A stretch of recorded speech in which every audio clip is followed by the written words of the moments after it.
Hi everyone. Today we are going to discuss about Lucky Jim is a satire on social, class, personal aspiration, and total absurdities of modern life. So let's start our presentation. Well, Lucky Jim is a prominent satire on social class and personal aspiration and criticizing the pretentiousness of the academic establishment and its rigid class structures. So, particularly through the experiences of its working class, that is the protagonist, that is Jim Dixon. And here, Amis uses Jim's perspective to expose the hypocrisy and clash between individual desires for fulfillment and the rigid conventions of the time, making it a scathing critique of the post-war British class system and its influence on personal ambition within institutions. So, I would like to explore this particular topic through some points. So, first one is satire of social class and how this is gonna work here. So here we have 3 points. That is, the first one is protagonist versus establishment. Then next is pretensions culture. The last one is hierarchical control. So let's look at the first point, that is protagonist versus establishment. So here the novel highlights the divide between Jim Dixon, a less privileged individual in world of established academics, and his upper class colleagues who represent the privileged elite of the Red Brick University. So, in order to attain his desire, Dixon considered himself as less privileged, and he has many dreams he love a girl. At the same time, he want to do a better job, and lot of conflict exists within his mind. But at the end of this novel, we can see that. He accomplished his desire, he fulfilled his desire, and as a reader we can see this everything attained through a lack. We never gonna think that he could attain his dream like this. And the next point is pretentious culture. So here Amy satires the pomposity and pretentious culture of the canon world, showing how it's controlled by Oxford and Cambridge graduates like Professor Wells, whose social status dictates his authority. And the last point is hierarchical control. Here, the provincial university setting in depicted as a closed society where individuals like Jim and subjected to the control and authority of the upper class, and creating a comedic yet critical portrayal of social hierarchies. And now let's look at the next point. That is a satire of personal aspiration. Satire as personal aspiration. So the next point is about satire of personal aspiration.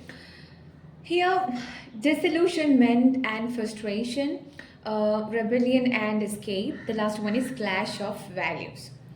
So, in the poem that is disillusionment and frustration, the novel captures Jim's struggle to navigate the mundane and his internal conflicts as he seeks genuine fulfillment amidst system that doesn't align with his aspirations. Like, he want a job and he has to show that he's a good professor in front of Relish, but he couldn't because the life status and the life some incidents are pulling himself into another way. So that's why he struggled a lot for the personal aspiration. And the next point is rebellion and escape. That is, Jim's rebellious spirit and sarcastic wit are a form of defiance against societal conventions and his academic predicament, fueling his desire to escape the confines of the provincial university. And the last point is clash of values. That is, a story explores the tension between Jim's search for authentic living and the demands of the academic establishment, ultimately questioning the nature of success and the compromises individuals must make. And now let's look at the absurdities of modern life, which is projected in this novel. Um, here the artificiality of academic and intellectual circles. That is, the novel ridicules the pretentiousness of and the jargon-filled language of academia. So here the characters which showing here, the first one is Welsh. He's like Dixon's department head, and he always wanted to show himself as something big, like he always keeping the higher language, or he wanted to concentrate the academic based completeness. And the next character is Bertrand Welsh, that is the son of Professor Welsh. And his character is like very arrogant and pretentious artist who is socially ambitious and a romantic rival for Christine. And the same time, Amiss pokes fun at the rigid social hierarchy and the difficulties of social mobility. And some characters are really struggled, in this particular hierarchical society. And hypocrisy and phoniness.